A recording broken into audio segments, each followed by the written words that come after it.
that you shared, and that's the nature of this service when we started doing it last year, was to make it interactive and to you face each other versus facing the front of a room, and you know that it's a different kind of worship experience, and that we're all healers. We endorse that, you know, we're all in this together, and we share our lives together, so you know, worship together in that way too.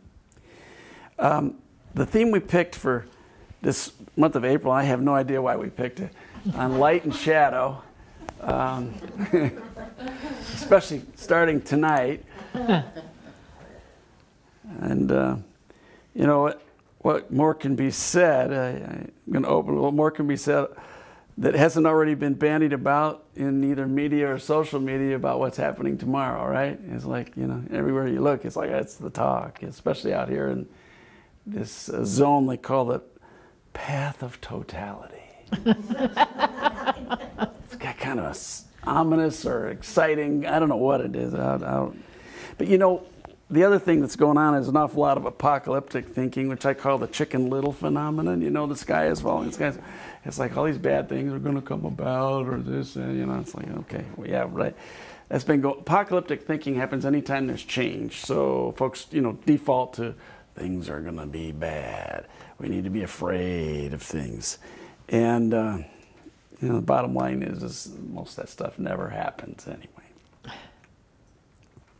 So I invite you this evening to walk with me in wonder into approaching this moment of astronomical interplay. Our planet, a marvel unto itself, with a moon that also is a marvel, and how that interplay is going to play out. You know, it's remarkable to me that our moon is going to align itself so perfectly with this planet that's spinning at 800 miles an hour, and we think we're just sitting still here. 800 miles. You know, that's close to the speed of sound that this planet is doing one of these. That's an absolutely remarkable thing unto itself. Oh yeah, we're just sitting around. No, we're not. We're moving on a very fast spinning orb in space. And if that doesn't get to you, that orb is traveling around the sun at a mere 61,108 miles an hour. Okay? So not only are we traveling at the speed of sound, or pretty close to it, but we are hurtling through space on this orb at those kind of speeds. That's like, if you boil that down to a little more understandable concept, 18.6 miles a second. That would be like in the snap of your finger, you're in Jamestown. Holy cow. You know?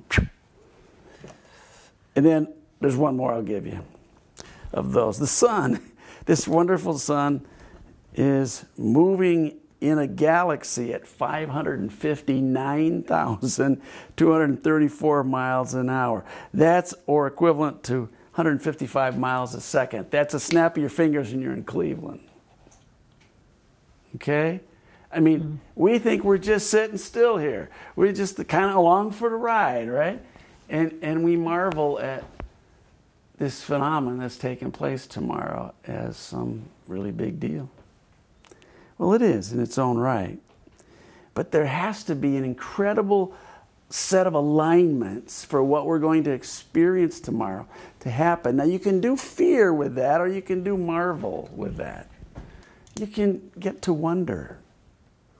Like, wow, is there some intelligence about all of this? I mean, or is this just happenstance? Is this just kind of like chance? I don't think so.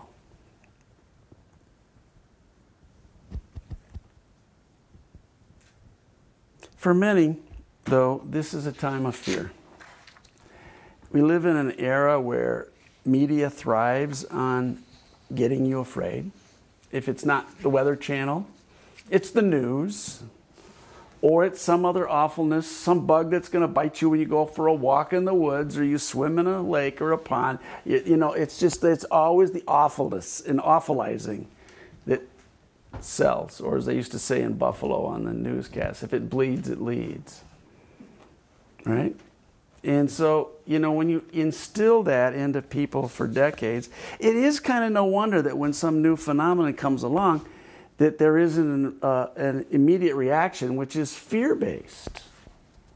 And yet, wow, when you examine it just for a moment, the magnitude of what I talked about earlier, you go, hey, there's some intelligence here. I don't think we need to be afraid. I think we need to start wondering about this beautiful, beautiful organization and consciousness that makes all this come about. So we live in an era, in certain ways, that is also, people are doing what I would call chasing enlightenment. I got to be enlightened. I got to know. I got to know. You know, we have to be in the know, and that gets equated with light. And so light is so super hyper important, you know. And so it's no wonder that people are afraid of the dark. They're afraid of a shadow being cast this way. We've forgotten that the moment of our conception is in the dark, in the body of a woman. The moments of our gestation are in the dark, in the body of a woman. The birth canal experience is in the dark, going out to the light. It's all that beginning aspect of our planetary beingness is from the dark, and yet we're born into the light. So in many ways, when we fear the dark, we are being taught to fear the dark, we are losing track of where we came from. And when you lose track of that, you've lost a lot in life.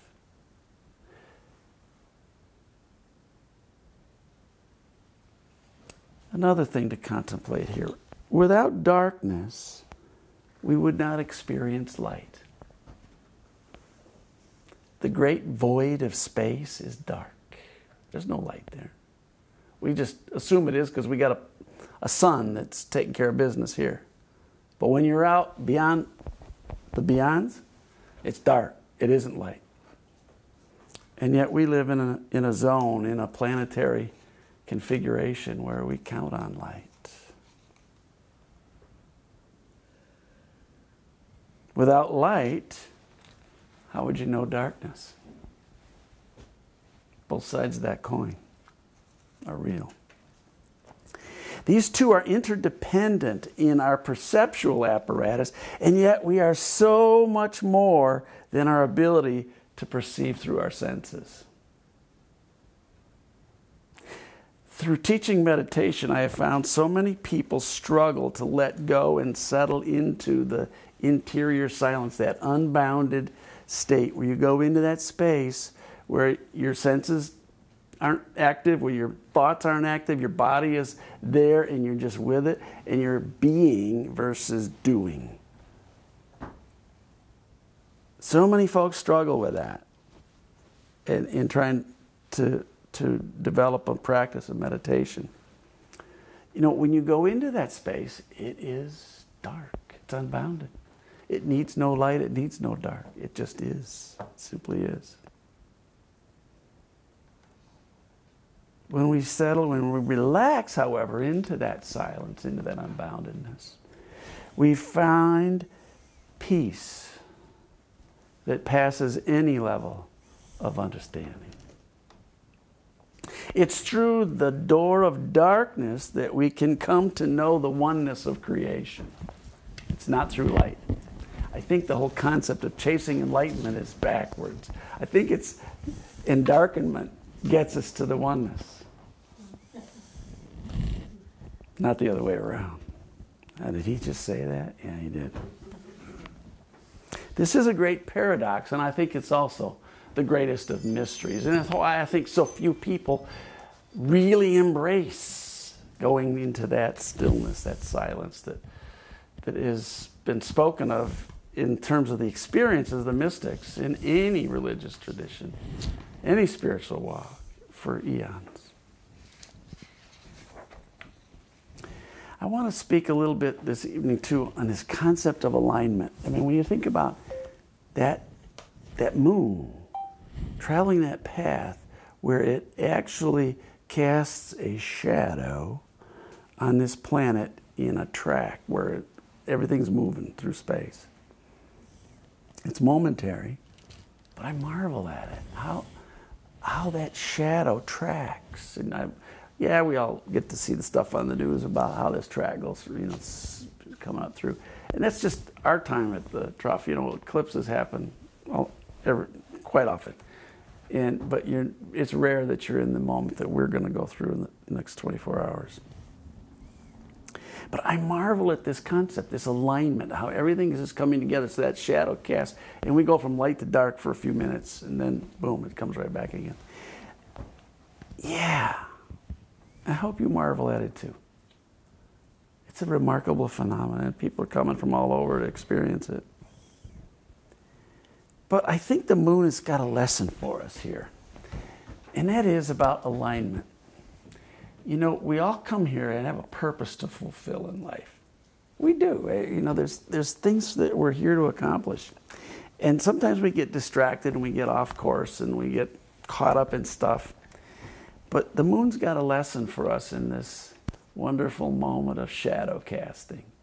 And that is if the moon, in the total picture of the universe I described when I opened this talk, is in that state of alignment, and it creates this much stir and hubbub and all kinds of stuff, that's pretty cool when you think about it. It's got all these people worked up. And yet, it's got a whole bunch of us going, yeah, isn't this cool? Isn't this wonderful? And I really appreciate the fact that when we are aligned in our life, when we are walking in our walk that we came here to fulfill, and we are living our Dharma, as Joseph Campbell used to speak of, and our friends from Asia teach. Living our bliss, as Joe Campbell used to talk about too. We are walking in an alignment. And you know what we do? We cast shadows. We impact other people. Our shadow, our presence is our shadow. Your body's there, but the presence you cast is your shadow. You're impacting people's lives. And it even happens after death. We call it legacy, right? When someone passes away, they have a legacy. You know what? Well, they taught us these things, so I'm going to continue on with the family. I'm going to do this. And I don't mean in a tangible, materialistic sense. I'm talking about the qualities of presence and life that they taught you, or you learned from them, or being around them. It brought you more in life, right? That kind of legacy. That's a shadow cast. Isn't that something to marvel at? Isn't that something special? I think it is. We can look at the gift of a person's life and death as casting a shadow on our lives. We can look at that shadow as an impactful blessing, or we can just grieve, or we can do both, because it calls for both. We miss their shadow. See, it's in these contradictions that there's an opportunity for growth. It's in these shadows that we have moments of growth. I embrace those paradoxes and contradictions. The older I get, the more I see the value in them. You know, we spent a lot of years of our life trying to get everything figured out, get enlightened, right? And then later on you go, yeah, just when you have all the answers, the questions got changed. They moved the goalposts. You know what I'm talking about? It's like stuff just shifted. Like you shared this evening, your job just vaporized. It's like, oh, okay. And the immortal words of Monty Python. Now for something completely different. Would someone please tell me what that something different is, right? Yeah, exactly. These are not easy paths to walk. But the path of aligning your inner and your outer world is one of your most important journeys. The mighty moon is a great teacher for us right now. And we can hang out and we can strive to align our inner and our outer walks.